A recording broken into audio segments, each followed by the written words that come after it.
Good morning everyone, welcome back to आपकी class coaching centre. तो आज का जो हमारा क्लास होगा वह इकोनॉमिक्स क्लास सेकंड क्लास होगा। जो आज हम दूसरा क्लास में देखेंगे, इकोनॉमिक्स के कौन सा क्लास में देखेंगे, तो हम दूसरा क्लास में देखेंगे। तो हम क्या देखेंगे दूसरा क्लास में, ये सारे टॉपिक्स देखेंगे। सबसे पहला निवल निवेश हो गया, उत्पादन के कारक हो गए, आय के प्रवाह, चक्रीय प्रवाह, फिर ये सरल अर्थव्यवस्था क्या होते हैं, घरेलू उत्पादक क्षेत्र, यहाँ पे आय के प्रवाह के दो क्षेत्रीय मॉडल। तो ये सारे के बारे में आज हम जानेंगे कि एक क्लास में, ठीक है।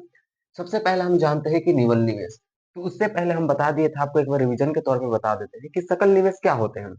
तो सकल निवेश आप कह सकते हैं कि सकल निवेश वह निवेश होते हैं जो कि मशीन को कितना 10,000 में हम खरीदे। मान के चलिए एक मशीन है जिसे हम 10,000 में खरीदते हैं। हम चलिए 10,000 में एक मशीन खरीदते हैं, एक मशीन खरीद लिए। लेकिन इसमें क्या हुआ कि उस मशीन में आ गई टूट फूट या खराबियां आ गई या तो वो बिगड़ गया, तो 500 और लगा दिए, 500 उसमें और खर्चा कर दिए।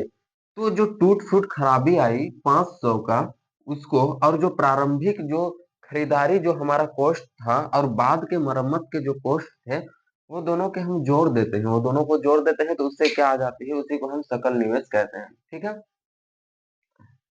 दूसरा हम कह सकते हैं, तो उसके बाद हम देखते हैं कि निवल निवेश। केवल हम मशीन को खरीदने में कितना पैसा खर्च हुआ, उसी को हम निवल निवेश कहते हैं। जैसे कि एक मशीन को खरीदने में 10,000 रुपया के खर्च हो जाते हैं। अब ये 10,000 रुपया जो हमारे एक प्रकार का निवल निवेश होता है। क्यों निवल निवेश होता है? क्योंकि यहाँ पे टूट फूट नहीं जोड़े जाते हैं, इसलिए इसे हम क्या कहते हैं, शुद्ध निवल निवेश भी कहा जाता है। टूट फूट जितनी खराबियां होती है उस सबको नहीं जोड़ा जाता है। किसमें नहीं जोड़ा जाता है? तो शुद्ध निवल निवेश में यह सारे चीज को नहीं जोड़े जाते हैं। ये तो मूल्यह्रास कर सकते हैं। सेकेंड हमारा टॉपिक होगा मूल्यह्रास, जिसे हम क्या कहते हैं, घिसावट भी कहते हैं। मूल्यह्रास जिसे हम घिसावट भी कहते हैं। मूल्यह्रास क्या होते हैं कि मान के चलिए कि किसी भी चीज में घिसावट, टूट फूट जाना, खराबियां आ जाना, कोई भी वस्तु हो गया। मान के चलिए कि एक तरह से ये मार्कर है, ये मार्कर नहीं लिख रहा है, एक प्रकार की इसमें भी खराबियां आ गई, इसमें भी खराबियां आ गई। मान के चलिए कि वॉच है, वॉच क्या हो गया, अंदर से नहीं चल रहा है, बिगड़ गया, तो इसमें भी खराबियां आ गई। तो इससे हम क्या लगा देंगे, इसमें हमें और पैसा लगाना होगा, यहाँ के एलिमेंट्स खरीद के डालने में और पैसा लगेंगे। तो वही हमारे क्या घिसावट हो जाते हैं, मूल्यह्रास यानी कि खराबियां। देखिए टूट फूट जाना मूल्यह्रास कहलाता है। इसको हम निकालते किसमें है, तो ये फॉर्मूला होता है मूल्य लागत। एक मूल्य लागत इक्वल टू क्या होता है, मशीनों का लागत और उसके बाद हम क्या करते हैं, उपयोग में कितना लाए। कि मशीनों का लागत कितना था और हम उसका उपयोग क्या किए, उससे हम क्या अलग निकालते हैं, मूल्य लागत निकाल लेते हैं। ये फॉर्मूला याद रखिए, क्वेश्चन बहुत इंपॉर्टेंट है, एग्जाम में भी पूछे जाते हैं। और सबसे वेरी वेरी इंपॉर्टेंट, जिसे हम कितने स्टार दिए हैं यहाँ पे, 3 स्टार। मानो तो 3 स्टार में 4 स्टार, और मानो तो नहीं मानो 5 स्टार भी ले लो। 5 स्टार खाएं तो 5 स्टार भी ये क्वेश्चन के ले लेते हैं। उत्पादन के कारक। तो सबसे पहले हम उत्पादन के कारक समझेंगे। तो उत्पादन के कितने कारक होते हैं, तो उत्पादन के मुख्यतः 4 कारक होते हैं। सबसे पहला कारक होता है पूंजी या तो फिर ऋण होता है। हमारे पास पूंजी नहीं है, किसी भी फैक्ट्री या तो किसी भी व्यवस्था या तो हम किसी भी बिजनेस को चालू करने के लिए हमारे पास पूंजी नहीं है, तो हम लोन ले सकते हैं, ऋण ले सकते हैं, ऋण या लोन ले सकते हैं। ये पहला कारक। दूसरा कारक भूमि या जमीन, जमीन नहीं है तो किराया में ले सकते हैं। तीसरा कारक क्या हो सकता है, श्रमिक, श्रमिक हमें सस्ता मिल जाए तो काफी काम बन जाएगा। चौथा कारक क्या होता है, तो चौथा कारक हम कहते हैं उद्यमी। उद्यमी कौन होता है, जो व्यक्ति उद्योग खोलता है, जो व्यक्ति बिजनेस करता है, जो व्यक्ति पूंजी लगाता है, उसी को हम उद्यमी कहते हैं। मान के चलिए कि हम बड़ा फैक्ट्री खोल दिए, कहीं पे रांची उची में कहीं पे एक बड़ा सा फैक्ट्री खोल दिए, तो हम उद्यमी कहलाए। जो फैक्ट्री खोलता है उसी को हम उद्यमी कहते हैं। तो सबसे पहले हम देखेंगे कि उत्पादन की ये 4 कारक। तो उत्पादन के 4 कारक को हम विस्तार एकदम अच्छे से समझेंगे। सबसे पहले उत्पादन के 4 कारक के बारे में चलते हैं। एक फैक्ट्री बनाते हैं, आप लोगों को काफी अच्छे होंगे इस फैक्ट्री में। मान के चलिए एक फैक्ट्री है, इसमें सबसे इस फैक्ट्री को लगाने के लिए कितने हमें पूंजी की आवश्यकता होगी कि नहीं। सबसे पहले तो पूंजी चाहिए हमें इस फैक्ट्री को लगाने के लिए। या तो हमें ऋण चाहिए, या तो हमें ऋण की आवश्यकता हो। कौन सा, प्लास्टिक फैक्ट्री रख देते हैं नाम इसका। चलिए प्लास्टिक फैक्ट्री हम खोल रहे हैं।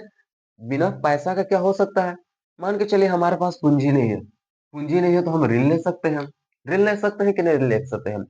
अब दूसरा क्या करें, ये फैक्ट्री हवा में तो नहीं लगाए जाएंगे, आसमान में, अंतरिक्ष में, या तो मंगल ग्रह में तो नहीं बनाए जाएंगे धरती है तो पृथ्वी में है। तो उसके लिए हमें क्या करना होगा, सबसे पहले जमीन हमें लेना होगा। जमीन, मान के चलिए आपके पास खुद का जमीन नहीं है तो आप किराया ले सकते हैं, कहीं पे आप ले सकते हैं जमीन, किराया लेके वहां पे लगा सकते हैं। ये उत्पादन के सेकंड कारक होते हैं जमीन। तीसरा हम कह सकते हैं कि श्रमिक, काम बन जाएगी यदि हमें सस्ते श्रमिक मिलते हैं। श्रमिक कैसे होते हैं भाई, ये श्रमिक जो होते हैं इस फैक्ट्री में काम करने के लिए सस्ते मिल जाते हैं। बहुत अच्छा, झारखंड बिहार ये सारे क्षेत्र में देखिएगा तो श्रमिकों की अधिकता पाई जाती है। यहाँ पे क्या सस्ते दामों में हमें श्रमिक मिल जाते हैं तो बहुत अच्छा माने जा सकते हैं, ठीक है। और चौथा कारक क्या होता है, उद्यमी। उद्यमी जो लाभ कमाता है। लाभ कौन कमाएगा, जो फैक्ट्री लगाएगा, जो बिजनेस स्टार्ट करेगा, जो फैक्ट्री लगाएगा, जो मालिक होगा, जो ओनर होगा, वही लाभ कमाएगा, उसी को हम क्या कहते हैं, उद्यमी भी कहते हैं। यही हम उत्पादन के चार कारक यही देखते हैं। ये इतने क्या आप सभी को पता चल गया कि उत्पादन के चार कारक आपको याद रखना ही रखना है। अगर याद नहीं रखे तो आपका जिम्मेवारी, क्योंकि इसे 5 स्टार मिला है। और 5 स्टार आप खाएंगे दुकान में, कितना मीठीला और रसीला भी होते हैं। 5 स्टार समझ आ गया।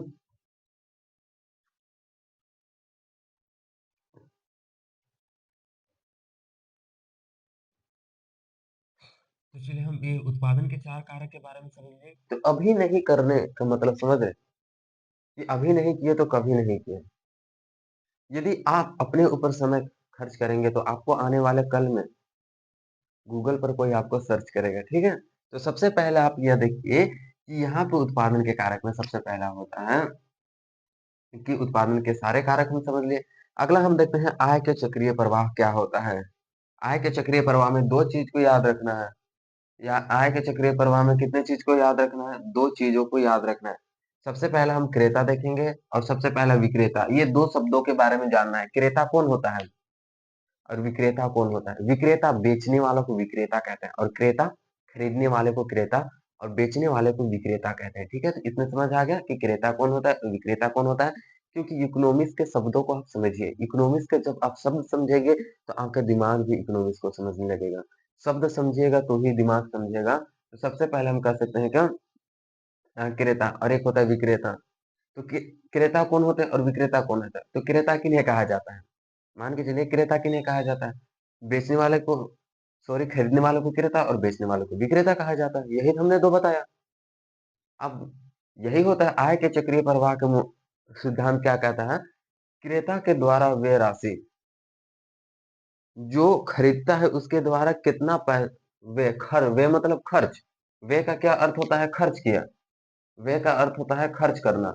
कि जो क्रेता, जो खरीदने वाला है, जितना पैसा खर्च करेगा उतना ही पैसा तो बेचने वाला को ही मिलेगा। मान के चलिए कि क्रेता यहाँ पे क्रेता 50 रुपया खर्च करता है, तो विक्रेता को भी कितना मिलता है, तो विक्रेता को भी कितना मिलते हैं, तो विक्रेता को भी 50 रुपया ही मिलते हैं। अगर मान के चलिए क्रेता 50 खर्च करता है तो विक्रेता को भी कितना मिलते हैं, यहाँ पे 50 रुपया ही मिलेंगे। ये पहला सिद्धांत हो गया। दूसरा सिद्धांत क्या कहलाता है, कहलाता है कि एक तरह से दूसरा सिद्धांत ठीक इसको उलट हम कर सकते हैं, वस्तु और सेवा का प्रवाह। वस्तु और सेवा का प्रवाह, रुकिए, यहाँ पे देखिए, क्रेता हो गया और एक हो गया विक्रेता।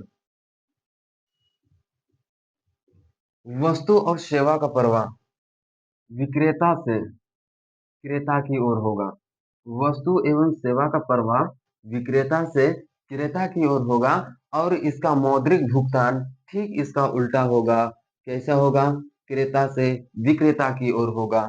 विक्रेता बेचेगा तो क्या बेचेगा, वस्तु सामान ही देगा। विक्रेता पैसा देगा, खरीदेगा तो क्या देगा, खरीदने के लिए वो पैसा ही देगा। तो हम कह सकते हैं कि मौद्रिक जो भुगतान होंगे, जो हमारा मौद्रिक जो भुगतान होगा वह विपरीत चक्र में देखने को मिलते हैं। वस्तु एवं सेवाओं का विपरीत चक्र क्या होता है, मौद्रिक भुगतान होता है। वस्तु एवं सेवाओं का विक्रेता से क्रेता की ओर प्रवाह होता है, और इसका मौद्रिक भुगतान ठीक उसका उल्टा होता है, क्रेता से विक्रेता की ओर जाता है। यही दो मॉडल, दो बातें कही गई हैं आय के चक्रीय प्रवाह के सिद्धांत में। यही दो बातें आपको अच्छे से समझाने की यहाँ पे कोशिश किए गए थे, ठीक है। अगला हम देखते हैं कि सरल अर्थव्यवस्था, ये टॉपिक है कि चक्रीय प्रवाह, सरल अर्थव्यवस्था का चक्रीय प्रवाह। इसको मिटा देते हैं, तो बहुत छोटे हो जाते हैं इस कारण से। तो यह कहते हैं कि सरल अर्थव्यवस्था में आय का चक्रीय प्रवाह, तो क्या होता है इसको एक डायग्राम के माध्यम से समझिए। यह फार्म है, क्या है आपके लिए एक फार्म बना दिए हैं, जो कि ये मुर्गी फार्म नहीं है यार, ये पोल्ट्री फार्म है, ठीक है। ये फार्म है, मान के चलिए कि परिवार का कोई भी सदस्य है, काम करने के लिए जाते ही है, कोई भी फॉर्म जाते हैं या तो फैक्ट्री जाते हैं, या तो कहीं कहीं बड़े बड़े मॉल वॉल जाते हैं काम करने के लिए। तो हम फार्म लेके चलते हैं, एक परिवार का घर का सदस्य है, बेतरंगा बहुत ही भूखा प्यासा था, वो उसे क्या करना था, पैसा की बहुत जरूरी था। तो वो घर घर में भी बहुत ही मतलब कोसते थे कि बेरोजगार है, कुछ काम ना धाम कुछ नहीं करता है। तो वो परिवार का सदस्य में इकलौता था, तो वो क्या कर गया कि वो काम करने के लिए चल गया फॉर्म, वो फार्म चल गया काम करने के लिए। अब काम किया दिन न रात एकदम डट के किया काम। अब फार्म उनको क्या दी, पैसा दिया। फार्म उनको क्या दिए, पैसा दिए, ठीक है। अब वही सदस्य जो काम करने गया था, उसी को फॉर्म पैसा दिया, अब उसे खाने पीने के लिए वस्तु खरीदना होगा। तो वो क्या करता है कि वस्तु खरीदने के लिए वो सदस्य कहाँ पे चल जाता है, वस्तु खरीदने के लिए वो सदस्य कहाँ पे चल जाता है, फार्म चल जाता है, वस्तु खरीदने के लिए फार्म चल जाता है। अब वो क्या करता है, और यही जो होता है वो फार्म को क्या देता है, वो फार्म को एक तरह से पैसा दे देता है, एक तरह से क्या दे देता है, पैसा देता है। और फार्म जो है, अब उसी को वस्तु और सेवा देगा, और वही व्यक्ति क्या कर देगा, फिर से वह पैसा वस्तु पैसा वही फार्म में जाके जमा कर देगा, वही फार्म को दे देगा, जितना का खरीदा उतना का दे देगा पैसा। 10 रुपए का खरीदा है तो 10 रुपए का देगा, 20 रुपए तो नहीं देगा। इस तरह से हम क्या कहते हैं, इसे ही सरल अर्थव्यवस्था के आय का चक्रीय प्रवाह कहते हैं। समझ में आ गया कि एक व्यक्ति है, काम करने के गया फार्म, फार्म ने दिया पैसा, सामान खरीदना है उस व्यक्ति को, वह व्यक्ति फिर दोबारा गया फार्म, 10 रुपए का बिस्कुट खरीद के आया, फार्म ने बिस्कुट दिया और व्यक्ति ने उसको पैसा दिया। इसी को हम क्या कहते हैं, सरल अर्थव्यवस्था में आय का चक्रीय प्रवाह। इतना समझ में आ गया। रिमार्क, एक दो शब्द लिख लीजिए आप, 2 पॉइंट यहाँ पे नोट कर लीजिए। वस्तु और सेवा का जो प्रवाह होता है, एक प्रकार से कैसे प्रवाह होते हैं, वस्तु और सेवा का प्रवाह वास्तविक प्रवाह होता है, जबकि क्या कहा था, आय का प्रवाह मौद्रिक प्रवाह होता है। आय का प्रवाह कैसा प्रवाह होता है, मौद्रिक प्रवाह होता है। वस्तु एवं सेवा का प्रवाह वास्तविक प्रवाह होता है। अब आय का प्रवाह एक तरह से मौद्रिक प्रवाह होता है, ठीक है। अब हम देखते हैं घरेलू क्षेत्र। घरेलू क्षेत्र क्या होते हैं, उत्प हम दो शब्द आपको लिख रहे हैं। सबसे पहला हम उत्पादन, उत्पादन कारक, एक हो गया उत्पादन कारक और एक हो गया उत्पादक, उत्पादक। यहाँ पे तो उत्पादन, ये घरेलू क्षेत्र को समझने के लिए ये दो शब्द को ही मात्र आपको समझना है। सबसे पहला घरेलू क्षेत्र जो होगा, घरेलू क्षेत्र यानी कि जो कृषि उसी गांव में रहते हैं उन्हीं को घरेलू क्षेत्र कह देंगे। कि उत्पादन कारक उत्पादक को देंगे, उत्पादक हम है या तो आप है, आपका क्या नाम है बता दीजिए। अच्छा चलिए, आपका नाम, हम एक लड़का एक लड़की लेते हैं, आपका नाम हम रख देते हैं राज, और एक का नाम रखते हैं एक का नाम किसका क्या नाम रखते हैं, एक लड़की का नाम अ, अनुप्रिया नाम रख देते हैं, ठीक है। एक का नाम है राज और एक है अनुप्रिया, अनुप्रिया, ठीक है। ये दोनों उत्पादक हैं, राज भी उत्पादक है, अनुप्रिया भी उत्पादक है। ये दोनों किसी भी कहाँ के मालिक हैं, किसी भी फैक्ट्री के ये दोनों मालिक हैं। आपको उन्हें चाहिए उत्पादन के कारक। उत्पादन के कारक क्या हो सकते हैं, गन्ना हो जाएंगे, कच्चा माल, जो भी कच्चा माल है वो उत्पादन के कारक है। गन्ना हो गए, मिट्टी हो गई, भाटा खोल ले रखे हैं, मिट्टी हो गया बनाने के लिए, गन्ना, मिट्टी हो गया। फिर हम कह सकते हैं गेहूं हो गए, गेहूं हो गए, उससे बिस्किट उस्किट बनाएंगे, तभी ना फैक्ट्री में जाके बनाएंगे, कृषि क्षेत्र से ही मिलेंगे। ये सारे क्या हो गए, उत्पादन के कारक। जब तक एक उत्पादक को, एक ओनर को हम गन्ना नहीं देंगे, हम गन्ना नहीं देंगे, वो कैसे गन्ना से चीनी बना के हमको देगा, कैसे उसका उत्पादन करेगा, उसे प्यूरिफाई करेगा, उसे साफ करेगा। एक उत्पादन के कारक, जब उत्पादन के कारक है मिट्टी, एक अनुप्रिया को भाटा खोल के बैठी है, तो उसको हम भाटा के लिए चलाने, ईटा का बिजनेस करने के, जब तक हम मिट्टी नहीं देंगे तब तक वो कैसे ईटा बना सकती है। कि वो उत्पादक हैं। यही हो गया हमारे वह किस कौन प्रदान करेगा? ये सब देने का जो कार्य करेगा, उत्पादन के कारक देने का कार्य करेगा, घरेलू क्षेत्र करेगा और इसके अंतिम वस्तु का उपयोग यही क्षेत्र करेगा। मान के चलिए कि मिट्टी बना, मिट्टी से ईंटा बना, अब ईंटा का प्रयोग घरेलू क्षेत्र ही करेगा, अंतिम वस्तु का प्रयोग घरेलू क्षेत्र ही करेगा। उत्पादन के कारक देगा, घरेलू क्षेत्र ही, अंतिम वस्तु का प्रयोग करेगा, घरेलू क्षेत्र ही, उससे बना मटेरियल का प्रयोग कौन करेगा? घरेलू क्षेत्र ही करेगा। समझ में आ गया? ये आपको आई होप आप बहुत ही अच्छे से ये समझ चुके होंगे। अब दूसरा होता है उत्पादक क्षेत्र के बारे में हम समझेंगे।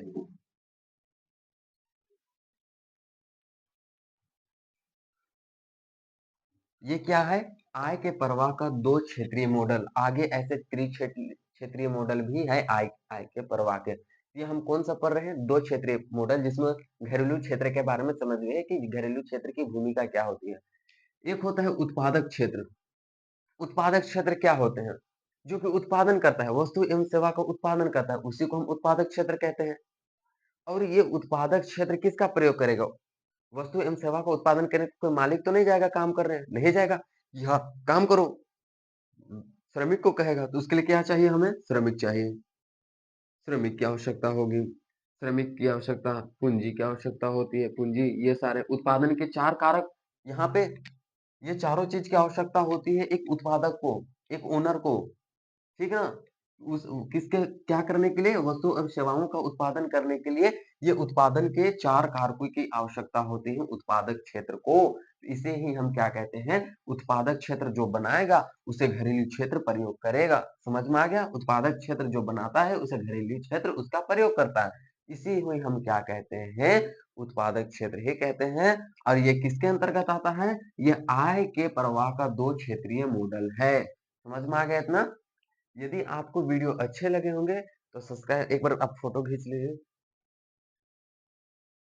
चलिए ठीक है। यदि वीडियो आपको अच्छे लगे तो सब्सक्राइब कीजिए, नहीं तो डिसलाइक कर दीजिए, आपके मन की बात है। और आप बेल आइकन को ऑन कर दीजिए ताकि ये हमारा वीडियो आपका में वापस आते रहे और आप अच्छे से देखते रहें और सीखते रहें। ऐसे ही एकदम अच्छा से आपका इकोनॉमिक्स क्लास चलेगा। धन्यवाद, थैंक यू। हम नेक्स्ट क्लास में फिर मिलेंगे।